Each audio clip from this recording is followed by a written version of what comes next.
સ્પર્ધાત્મક પરીક્ષાના ભૂતકાળમાં જેટલા સવાલ પૂછાતા હતા ગણિતના એ 2024 આવતા આવતા આપણને એમ થવા માંડ્યું કે હવે આ પેટર્નના સવાલ જતા રહ્યા, લુપ્ત થઈ ગયા. પણ 2025માં જે લુપ્ત છે ને એવા દાખલા રિપીટ આવ્યા.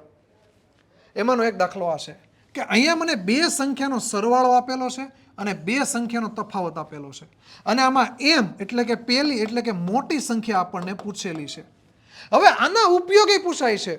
ઉંમરવાળા દાખલામાં, ઘણા બધા દાખલામાં આના ઉપયોગો પૂછાય છે. તમારે સિમ્પલ યાદ રાખવાનું કે જ્યારે બે સંખ્યાનો સરવાળો આપેલો હોય, બે સંખ્યાનો તફાવત આપેલો હોય, તો પહેલી સંખ્યા હંમેશા મોટી હોય, અને મોટી સંખ્યા જોતી હોય તો આ બેયનો સરવાળો કરો. 14 ને 4 18, 18 ના અડધા કરો 9, તો આ મોટી સંખ્યા કઈ થાય? 9. નાની સંખ્યા જોતી હોય તો બેયનો તફાવત કરો. 14 માંથી 4 જાય તો 10, 10 ના અડધા 5, તો જવાબ કેટલો આવે? 5. તમને એમ એટલે કે મોટી સંખ્યા પૂછી તો રાઈટ આન્સર કેટલો આવશે? 9. તો ગણિતમાં સ્પર્ધાત્મક પરીક્ષામાં નવું જાણવા શીખવા માટે અમને એટલે કે વેબ સંકુલ ઓફિશિયલને ફોલો કરો અને આનો જવાબ ઉલ્લીન કોમેન્ટમાં આપો.